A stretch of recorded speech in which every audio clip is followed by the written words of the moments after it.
Welcome to the Early Booking Podcast. This is episode 3. The lads are in good spirits. We've got wins for all our respective clubs, so we're excited to get into this episode and let's get it going. The first thing we have on the topic sheet is Tottenham, of course. They got a big win, so we're gonna have to hand it over to the Tottenham fan to start the episode. How are we No, feeling? I'm not speaking first. I'd like to hear some apologies. Anybody else like to go? Apologies. Oof. Yes. I've heard a I lot of was I was slander. on Everything, Tottenham's Bryce. side last week. I've heard a lot of slander. Midway through the game, I heard a lot of slander saying this is Tottenham. This is why they're shit.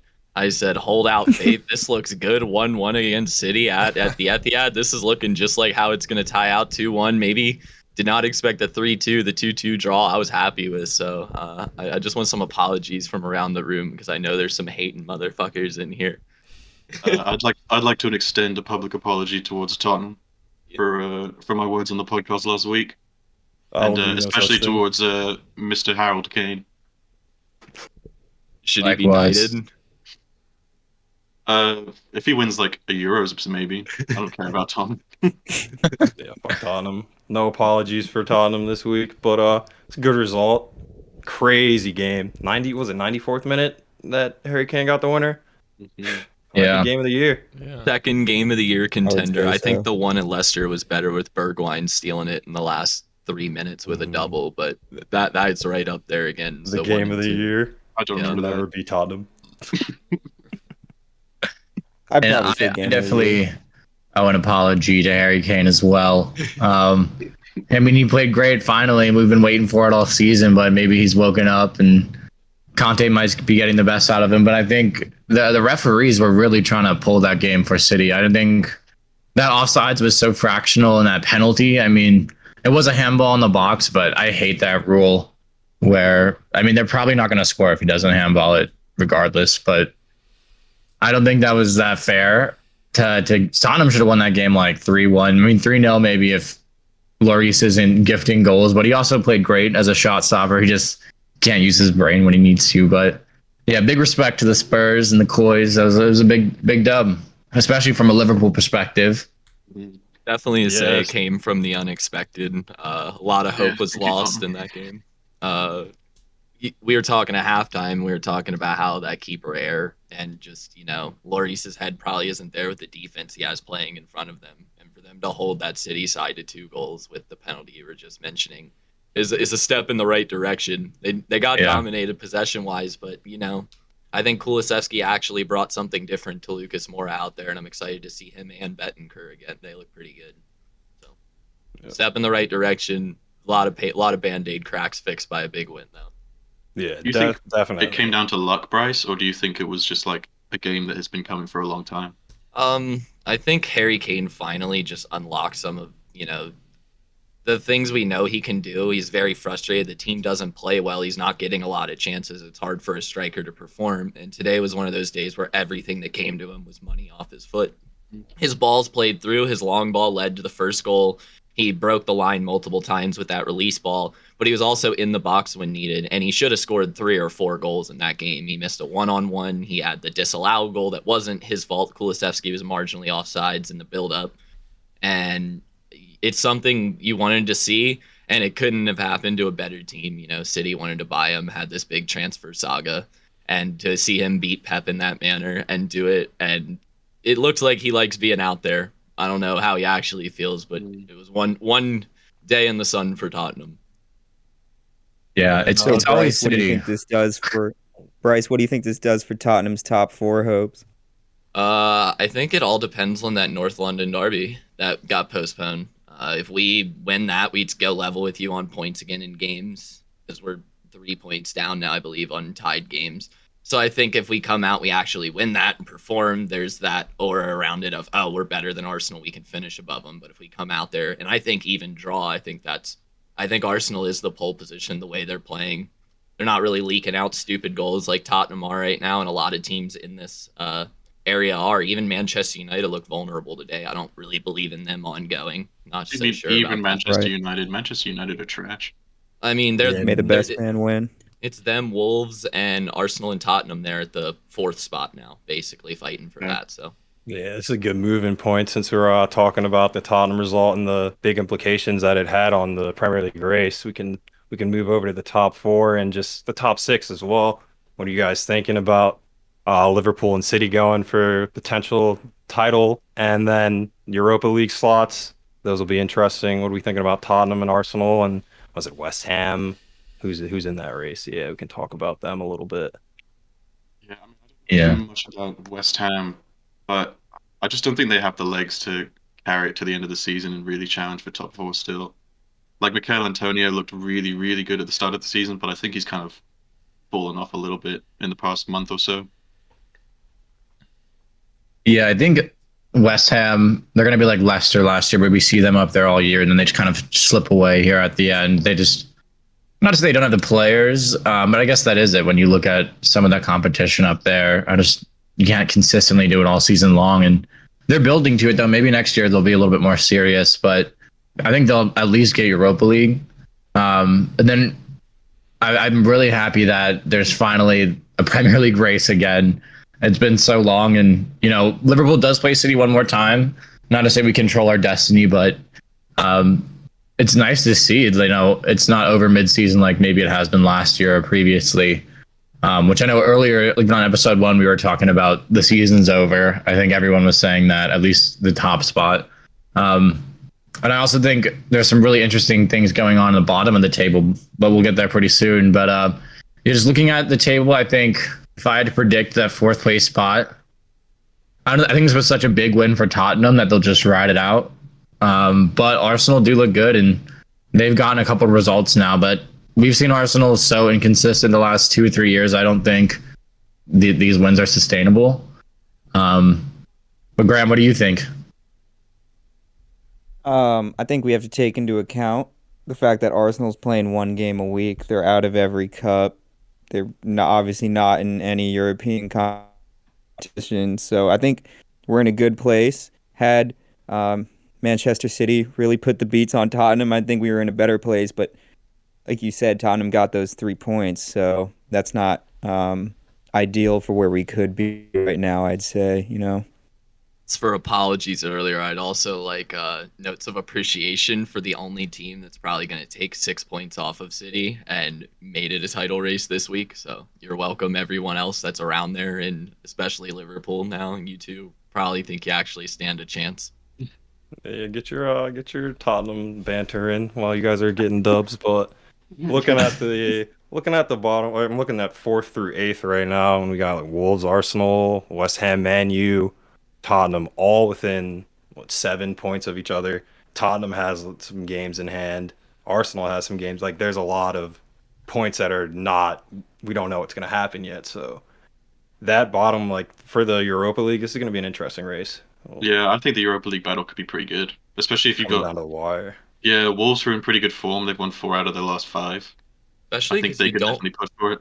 you don't want to So see Arsenal- a team fall to 7th anymore. That Europa League Conference League sucks ass. The teams in there suck. I'm sure the TV revenue from it's terrible. That shit is boring to watch. Like you almost want to see like your youngsters there because I wanted to see the team go out. I was happy when they had that result that we postponed because of COVID and they're like, you couldn't field a team, you're out. Just like Graham said, I wanted less fixtures because that competition is pointless. Europa League, I could see the point a little. It's pretty prestigious competition, but the Conference League missed me with 7th place. I'd rather finish in 8th or 9th than 7th this year for real.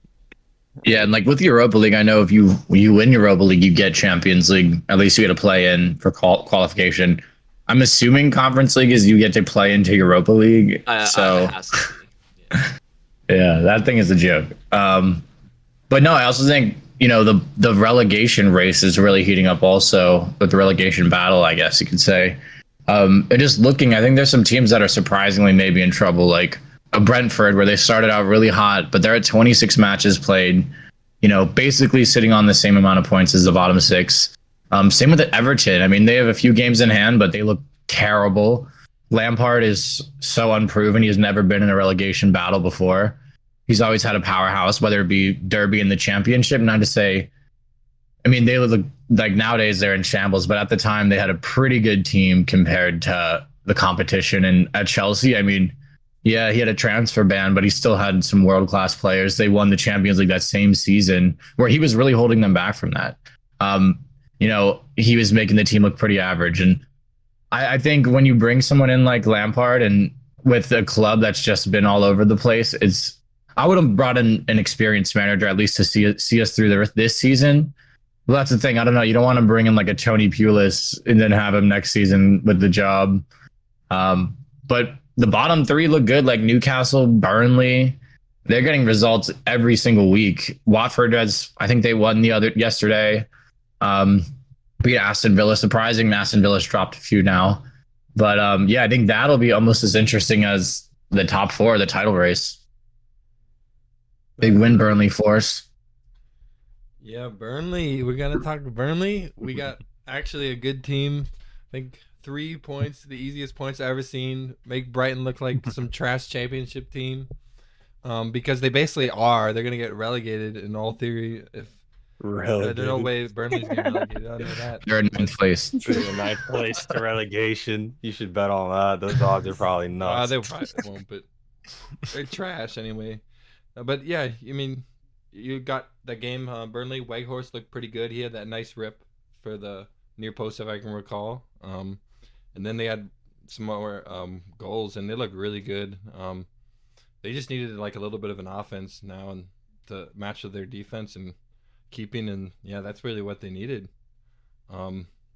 Isn't it funny that one, like, I hate to say it, but you look at Weghorst, he's not looking like a world-class striker from his build and his techers and whatnot. Isn't it funny you can bring in almost like a shithouse striker like that, but fills such a good role for your team and you excel from it afterward? Burnley had nothing going for them. They went like 7 games without a shot on target, I believe, earlier this season or something. Like not a clear goal scoring or expected goals over 1 or whatnot.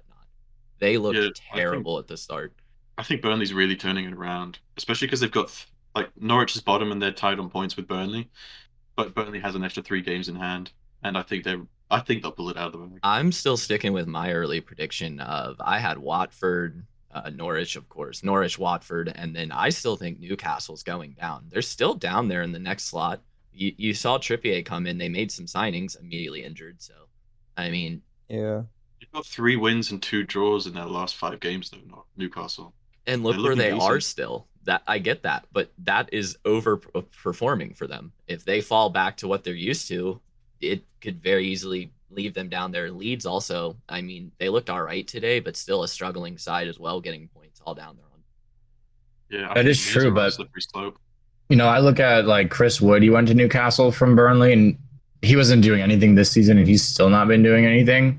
And he's getting PT, but I just think they look good. Like the stadium is electric. They have hope for the first time in a decade, like 2 decades since they had horrible ownership, and just getting freed of that. That's like when Dan Snyder sells the football team, like the whole city will rejoice. FedEx will come back to life, or wherever stadium we're in then. But I think that something like that is just really the boost they need. And yeah, you do mention that, Price, where they've really improved the last few weeks, got some results. They're still right down there. But I mean, I look at Brentford. They're 2 points behind Brentford, 3 games in hand. Or 2 games in hand. Sorry, they're only 1 game above Everton on the same amount of points. Of course, I don't know what the fixtures look like for the rest of the season, but I think the Premier League is a league where when you start trending downward, you really hit rock bottom quick, and that's why I'm worried about Everton and Brentford. Like I think they're surprisingly going to be right there. I think Newcastle's going to escape the drop, and I think it'll be Burnley that escapes as well. I think we'll see maybe Brentford or Everton relegated, and Everton would be just music to my eyes and ears to see them go.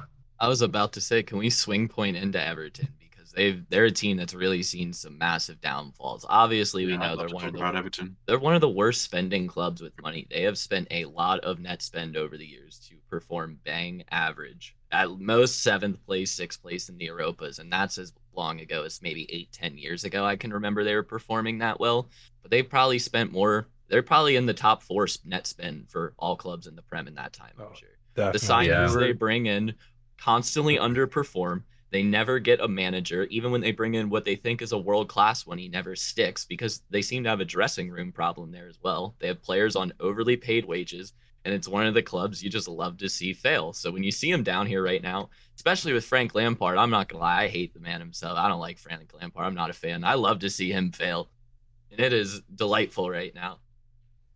Nah, Ray, what do you we think want. of Frank? Oh, we're going to Graham. Let me just interject real quick. I just want to talk about Everton because the spending that they've done, and me and Parker were just talking when we were playing FIFA. Like, if Everton goes down, they're going to need a Netflix documentary to pay for all these signings or something. They're going to have to pull a Sunderland. But I don't think in the end they'll go down. They're going to have to figure it out. They've spent way too much money to not figure it out. And if they go down, Lampard's managing career is in question for sure. Well, you say Who's they gonna sign won't go him? down. How quickly do they get rid of them if the results remain the same? That's Because what I was that's the gonna next say. change. True. I think Yeah, how Frank long? Lampard could be gone by the end of the season if his results keep going The the way they do. season, I think he could Yeah. be gone by the end of the month. Yeah. No, I Bryce is agree getting with headlines. Bryce. Where you look at Bob Bradley coming in to manage, what was that, Norwich, the first ever American manager. They gave him like 5 games, like 3 games. It was the shortest tenure ever, and he even won a I game. guess. I don't know. It was Swansea. It was Swansea. Great call. But no, I think like he's never been in that situation where he just needs every single point, and teams fight tooth and nail once you're down there. It's not about who's technical, who has the better attacking play. It's all about who can grind out a result. And I think that's not something he's super well versed in. And I think when I look at also, we talked about Everton, their spending and how it's all over the place. Like it's totally unsustainable. Like if we know Watford goes down and Norwich goes down, we'll see you next season. We'll see you in 2 years because the core of their players will stay. They're financially stable enough to where it's not catastrophe. I bet like if Everton were to drop, they would lose everyone. I'm sure they all have like relegation release clauses. They probably don't have wage structure things in their contracts where if they are relegated, they make less money, which a lot of those clubs that know they're going to be fighting for promotion or to stay to avoid relegation, they have those in the contract. So I think if we see Everton go down, it'll be like a Stoke City where we don't see them for a long time. Like Stoke has been like bottom table in the championship for like years now. And they were like every year they were in the Premier League, not to say like somewhat competitive, but we'd always know the rainy night in Stoke joke. Like it's hard to get a result there. And I just really wonder like when will we see them again? And Everton could be the new Stoke City. You kind of got to think when a team goes out there right now, it's not, oh, this is Everton, like a class side. They're thinking, shit, we got 22nd place Everton with a new manager in pitfall right now. This is points we can take. Every team's going out there with the mentality of these are 3 takeable points. And it shows on the pitch. They're taking these risks. They're playing football that Everton, I'm not going to lie to you, they don't play when they're playing their best. They don't play the worst football. They have good players around the pitch, especially in the midfield and the defense, and they can dominate games in some fashion. But when they play bad, it looks like that dressing room is gone. Those players have no connection sometimes. Richarlison, I think, is the most babified player in the Prem. Truthfully. He's so toxic. Yeah. He's always getting red cards too. Like, dude, you're a striker. And you can So tell he's they've got- playing for himself. They've got good players. They've got Richarlison, Calvert-Lewin up front. They got Allen and Van der Beek in the midfield. They got Pickford in goal, who's supposed to, like, in the summer, he was doing so well for England in the Euros. But I don't know. I just feel like Bryce is right. I think there is just a deep problem in the club where they're doomed to fail. And it's Everton, man. Everton probably have never been relegated, I'm sure, right? They've been in the Prem as long as it's been around. I don't know, actually, to be honest. I'd have to look But at I it. mean, they've been around for so long now. We've just talked about it. Their wages are unaffordable in the championship. They can't go down. Frank Lampard is 3 points from the drop right now, and he can't keep getting results like this. They could have Pep Guardiola in there as manager, and if he was getting results like this, he'd have to go because the team is going to go down. Everton Yeah. hasn't been relegated since the 50s. Right. So we're just looking. Wow. So is Lampard going to break a 72-year streak here? Oof. He'll get sacked before they let him. Yeah. They'll get sacked and bring in like a Big Sam or a Tony Pulis, someone who's done Yeah, it they before, will. and because you just can't let that happen. And there's nothing that warrants keeping him in the job. I mean, he's not an Everton legend. Like if Rooney was there, maybe you let him see out the season. But he has no connection to the club. I mean, he's pretty questionable as a manager. Doesn't have a great track record. So So I don't think there's anything to say like, hey, we need to keep this guy here if he's not performing already. And the whole thing was that, hey, we bring in this world class player. I know we talked about Gerard an episode back where the pull that he had, and they did have a good January window. Like they brought in Dele Alli, they brought in other players. Like it's like we know the talent's not the problem, but I think it's so much more. And I know we talked about this as well that just management, that motivational piece is like it's 80% of managing probably, and the other 20% is tactics. But if you can't get the best out of your players, like why are you there? Yeah, I agree. Graham, you got any thoughts? You've been pretty quiet up there. Yeah, I don't know. I've ever since I started watching the Premier League, Everton's been the exact same. So for that reason, I find them to be the most boring team in the Premier League. And I don't have much to say about Frank Lampard, but something's just he was an amazing player, like one of the best midfielders of all time, no doubt. But like something as a manager, something's just off. Like it's not right. Well, Harry, I That's need all. an That's really all. explanation on something real quick, okay? Yeah. I've always wondered this as an American neutral fan to the sport. Like, obviously, I came in and I could have picked any team in the Prem to, like, popularity plays a big toll in that. Some reason Why? you could Tottenham, but yeah. Okay, all right, whatever. It's the most supported American club. I guess That's Not- not true. I can't believe that is true. I think it is Par- true. Parker Really? couldn't believe it either. Yes. Yeah. All right, what's your Well, question? okay, my question is, why do people, when they have all these clubs, but specifically in Liverpool, when they have the choice between Liverpool and Everton, would you pick a club as so boring? Literally, that's all I think about when I think of Everton is who like chooses to be a fan of them. I know we used to watch FIFA YouTubers over the years. I know a bunch of them that are just Everton diehards. And I'm like, how are you a diehard fan of a club that is just so uneventful? You guys don't do anything noteworthy. Even like big results, it's just okay. We're gonna finish ninth. Sweet.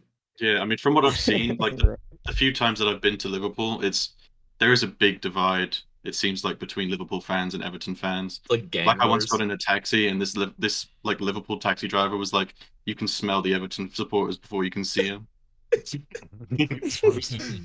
But So it's more like picking an allegiance. So like my daddy's daddy kind of thing, and you just ride it yeah, out. it's 'Cause- almost like a gang. Like if you're part of Liverpool, like you just can't fuck with anyone Everton related, unless you're Jamie Carragher who switches clubs when he's young. So it's not location related either. It's just literally by person. I don't know too much about Liverpool to know if it's location based or not, but I know that like Goodison Park and Anfield are located just like either side of Stanley Park, so you can Yeah, you there can is a see each big other. there is a big rivalry between the two clubs. Well, I There think is that- such a big skill gap.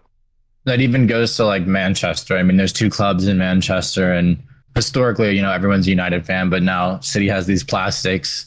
But even in London, I mean, how many clubs are there in London? There's Chelsea, Crystal Palace, Tottenham, West Ham. I think, like you said, it's almost birthright. Like you're born into the club via your parents or your neighborhood. Or you're the rebel that just wants to go against your parents. I like this. Exactly. And then you got to stick with it for the rest of your life. But something spurs you to make that choice. I get it. Even like the late 2010s or like early 2010s, late 2000s, like Everton were pretty much a top four club with David Moyes, Tim Howard. Like there were a few years where they got like fourth, fifth, sixth, and that's what brought Moyes to United. And that was viewed as a good managerial signing at the time. He was the one chosen to replace Ferguson. But yeah, I think they're just on this slippery slope where the investment is so scattered, so reactionary, so all over the place, paying like 35 mil for a Iwobi, who's a bum. You like if you're paying 35 mil for an Arsenal player, you're getting shafted because they'll get that player to you for free in 1 year's time if you wait. So I just think they're all over the place, to be honest. Just mismanaging assets. Like We're Bernard in a went new on the free. place now. Yeah, y'all are finally clearing out all the garbage. Laka's next, bro. Yeah. Laka's in the shitter. He needs to be flushed at this point. It's just he has no confidence.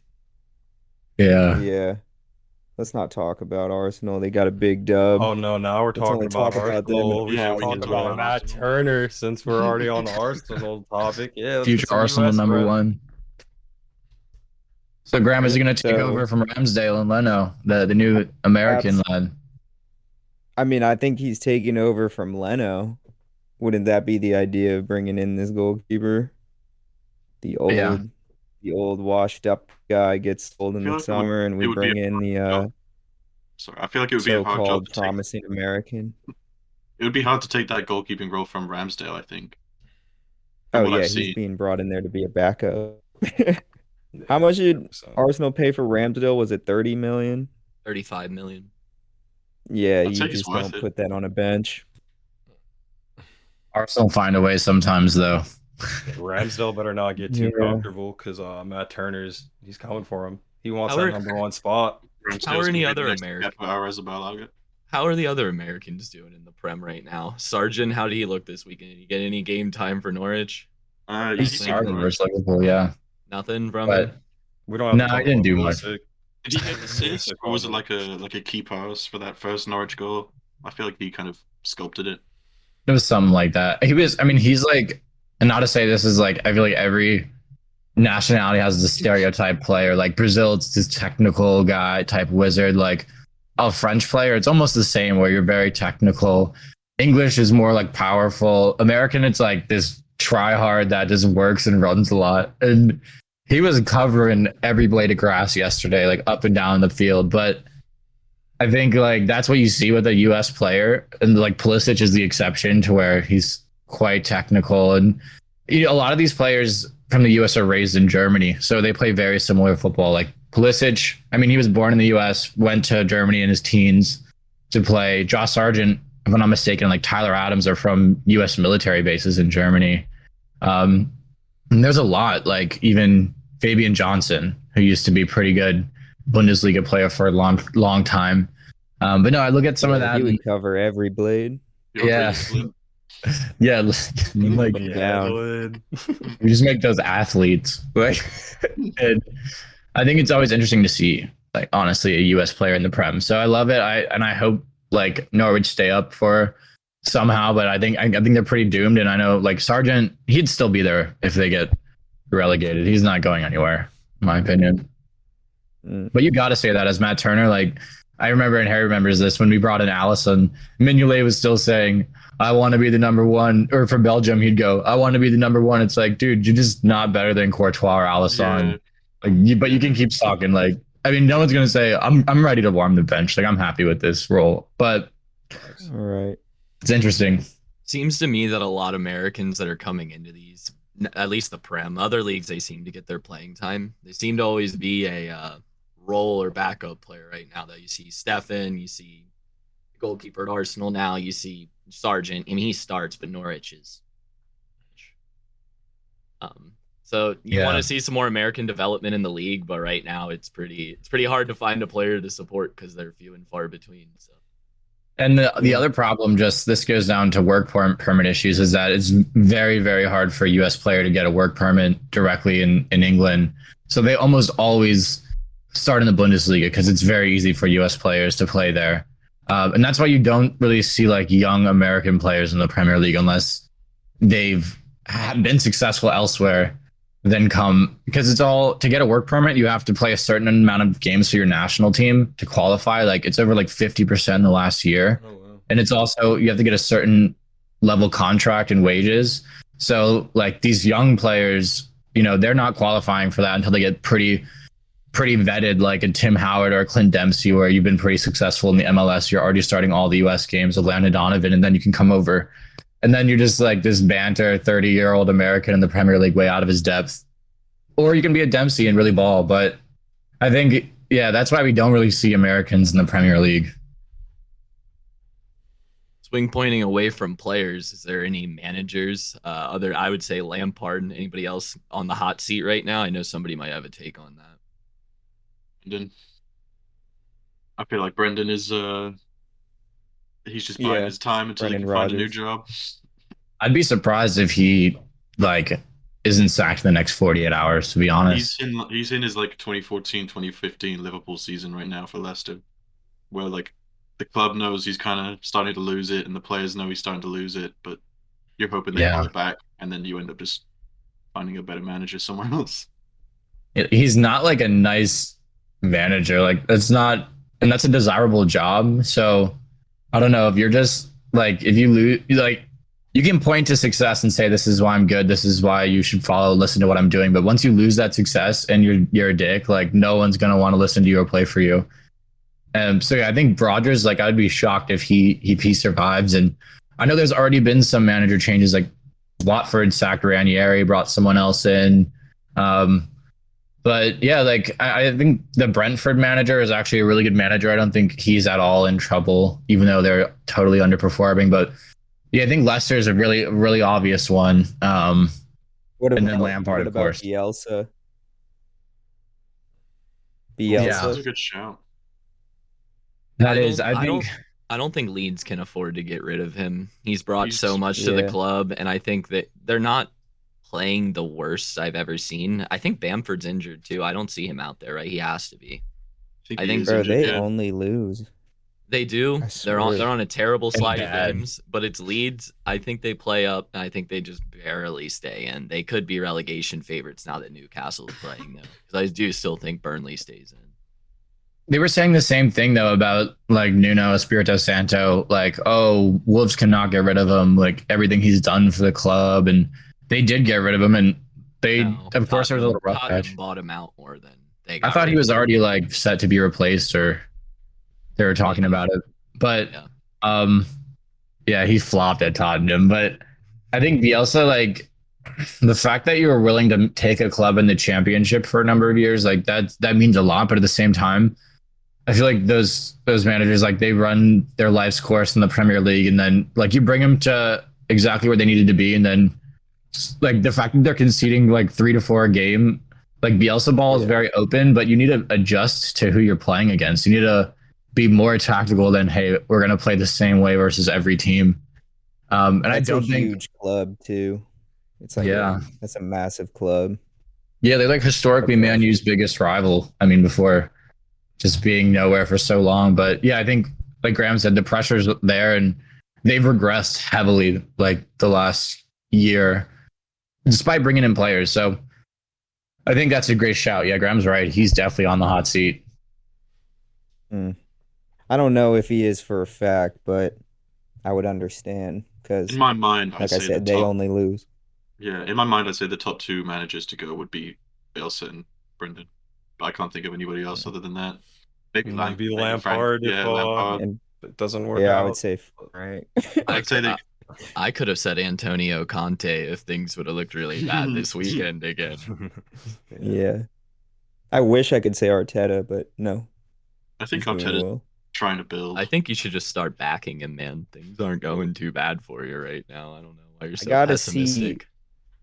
No, it's because all there has been these past 2.5 years is yo-yo soccer. We go up, we go down, and then we just stay down for the rest of the season. Has Arteta really been there for over 2 years? I think Graham. wasn't it like December of 2019? It's crazy. It 2 feels like he's years. been there for like a year and a half, maybe at most. Graham, I think your problem with Arsenal right now is your perspective, man. You need to hold your perspective more like Forrest, who's just appreciative to be here, because that's Arsenal it should be right now. Happy to be here after the way things This have is- gone for years. We should be. And I'm And not we will saying I'm stay. not saying being rude and saying in the Prem. I'm saying in the top 4 race playing the way you are. Your club has been ran No, I- poorly. And I'm not saying Tottenham's been ran great. We could get into the finances of Daniel Levy all day, but Arsenal were a laughing stock for the last 2 years. There was times where the club literally looked worse than they were getting battered by championship teams in the FA Cup. And I'm not going to act like Tottenham hasn't gotten Yeah. knocked out by an FA Cup by a third league side team.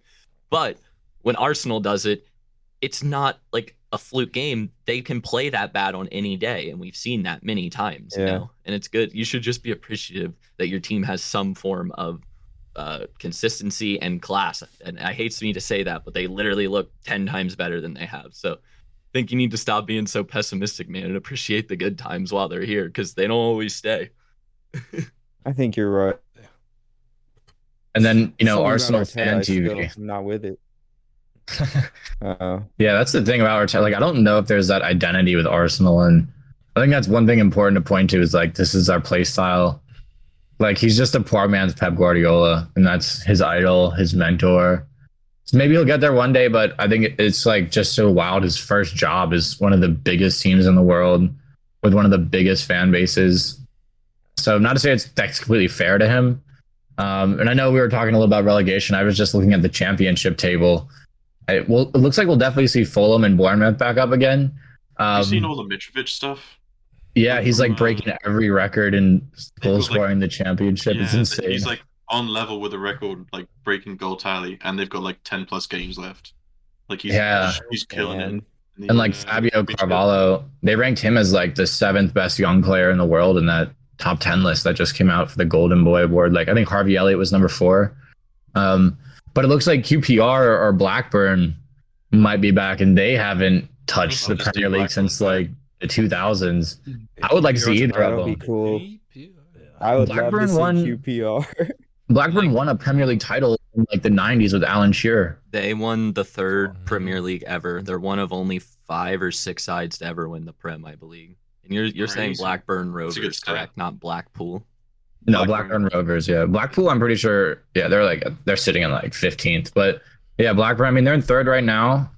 Or QPR, I think either of them will be interesting. And we've seen like Eze come from QPR. QPR does make some great players. And Junior. no, Hoylett. QPR's a London. The Canadian. Didn't Taraps used to play for QPR? I think Oh, yeah. El Tarap, FIFA legend.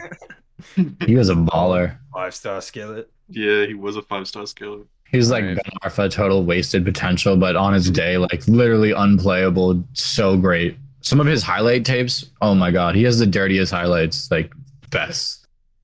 Moroccan. He's one of them players though that lacked the passion of the game. He never wanted to practice or get better. He just wanted to show up, do his thing on the weekend, and party afterwards. Yeah. From what I heard, he did not Throw care back about lane football, like and that's a- a shame. Like Val SID. Morris.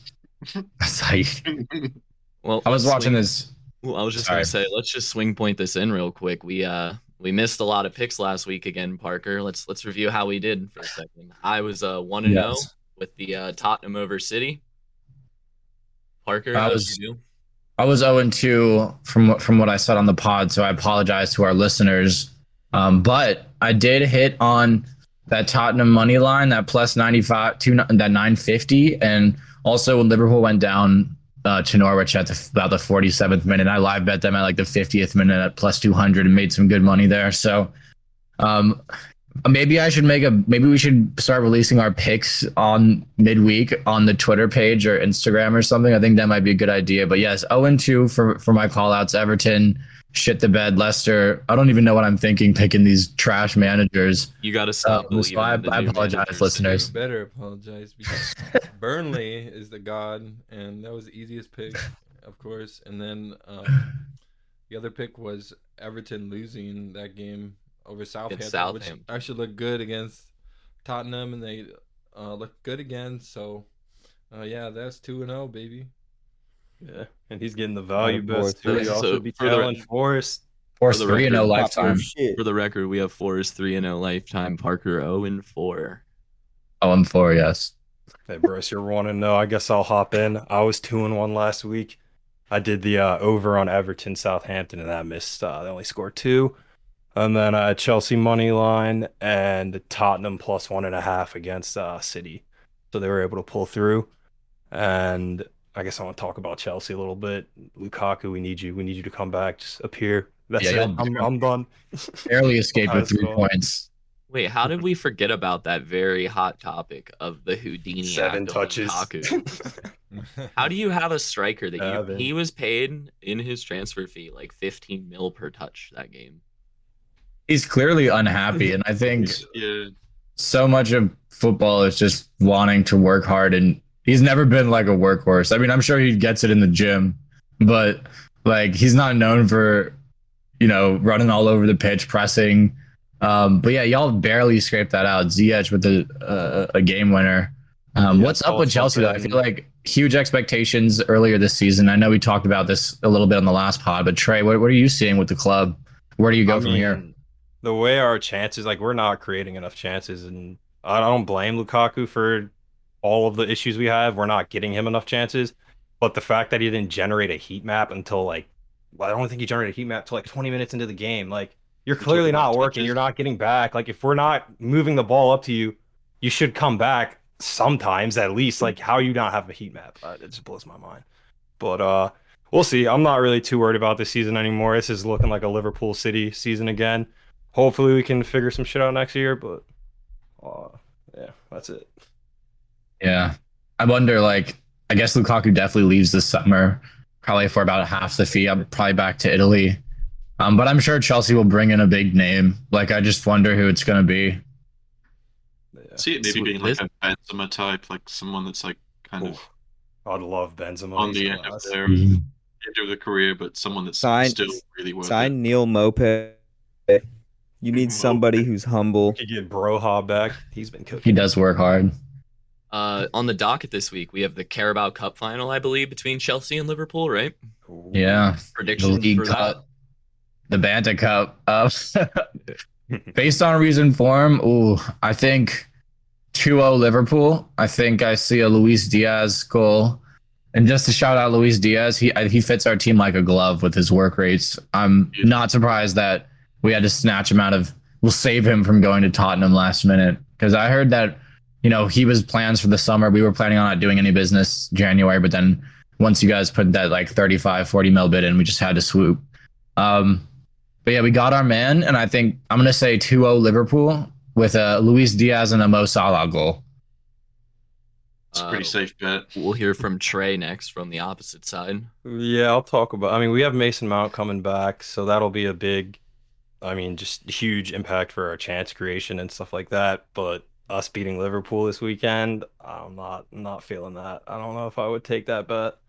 I'm I don't know. I believing. think anything could happen. I was about to say it's Kepa Cup magic time. I see this going to. I see this going to penalties. I see him making this down to maybe the 9th taker. Maybe even I could see Kepa take. I could see Kepa maybe taking the game-winning kick. In fact, so Bryce's bet is Kepa scores the winning penalty for the Right. EFL Oh, I'd Cup. right. love that. Yep. That'd be That is beautiful. my prediction. He'll wave off the first penalty, the 5th penalty taker. He'll be like, I'm taking this shit. Score it. Oh God. He used to get subbed off again. Yeah, while we're talking about picks, I guess we can move it into next week's picks and start wrapping up. So next week, I was just looking through some of the midweek games. I like Southampton against who are they playing? I do this every fucking time. I'm sorry, guy, anyone who's listening. Yeah. But yeah, Southampton's playing Norwich next Friday. I like them. Arsenal against Wolves. I like Arsenal at home. I like Villa next week, and I like the Burnley the Tottenham over. Game of the week, I would say. Yeah, it's gonna be a good one. I'm not a big fan of betting on midweek fixtures. I think a lot goes up in the air when games aren't played on the weekend. I feel as if a lot of shock results come out of the midweek. So I'm just going to only speak on the impending weekend. I think I like Watford over Manchester United. They got the win today. They didn't look too confident in that, and it's still clear there's something missing there at that club. I think Watford, who picked up a big win last week, rides the momentum of that and steals a needed 3 points here at Old Trafford, I believe. So probably a massive money line there because Watford is trash. Take the midweek matches if no one else wants to comment on them. Go. I think Crystal Palace is beating Watford, no doubt in my mind. Agreed. Liverpool Leeds. Yeah, no need to explain that. And I would say Arsenal's beating Wolves 2-1. I feel like that'll be the closest match of the 3. Yeah. I love that. No, and I think Bryce had a good shout out There's there. some bad blood between those two. For sure. I think Bryce had a good shout there about United and the serious issues. I mean, they won today, but I mean, they were coasting at 2-0. They get scored twice on within 1 minute to make it equal. Then they bring on Alex to save the game. And like his first goal was at a near post smash. Keeper probably should have saved it. Oh yeah, Fred, Alex, whatever. All these Brazilian one-name players. And then Bruno had a pretty nice like little cook and assist there at the end. But no, I think they're seriously in trouble. And like Maguire he's so trash. Like he scored a nice header today, but when you ask him to have to distribute, play technical on the ball, like that's not his game. That's why he was good at Leicester. That's why he excels in England in a very like back 5, compact at the back. They're not asking too much of him. You're not asking him to dribble out to make great passes. And he can. We've seen him do that. But when you're like, I don't know what is wrong with that team, but every time they get attacked, they look like so vulnerable at the back. So where is this Manchester United taking an L this week? Exactly. That was leading me. I think Bryce is calling it Watford. I think Watford will lose midweek to Crystal Palace, like Harry said. I think CP's good there.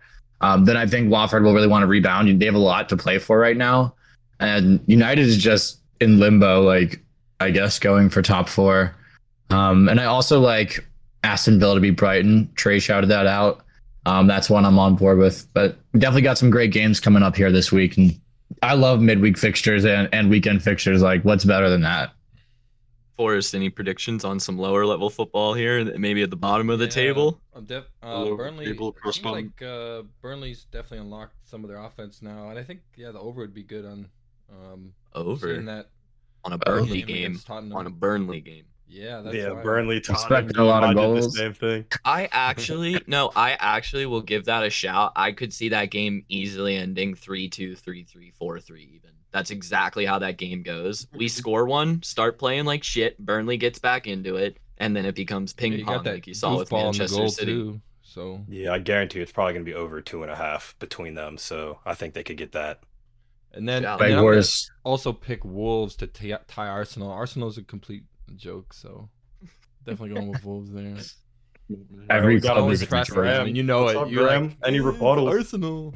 It's kind of like more like water. Uh, They probably got Arsenal water guns. Good one. Arsenal. Arsenal would win They that probably got game bow and 1-0, arrows I instead of would think. cannons. With Forrest Lacazette at striker. brings to war or some shit. Arsenal. As of late, The Arsenal. Liverpool got nukes if Arsenal got bow and arrows. That's all I'm gonna say. But yeah, Graham, hit us. Yeah, Graham, closing thoughts and picks from you to wrap us up, please. I'm not really a gambling man, but if I were to gamble, I would definitely take Southampton. I would definitely take Arsenal. Actually, I don't know about that. Yeah, I would definitely take Arsenal. And I'm taking Crystal Palace midweek as well, along with Liverpool. And then I'm Yes. going to hold off on this weekend's picks. You got 3 locks in for Crystal Palace over Watford, folks. So it's almost guaranteed from what I'm hearing. We'd like to thank you for tuning in today again. Apologize for the misspeak. This was episode 3 of the Early Booking Podcast. Holy, I'm gonna have to. I got you. I got you. I got you. Edit that out. Yeah. Edit that out. I got you. I I got got you, you. man. Get it out. Thank you. Can't speak. I'm looking over at the Google Doc. Ugh. Thank you for tuning in today. This was episode 3 of the Early Booking Podcast, where we set the tone. Appreciate the listeners tuning in again today. We'll see you next week at the same time. Thank you. See y'all. See you later.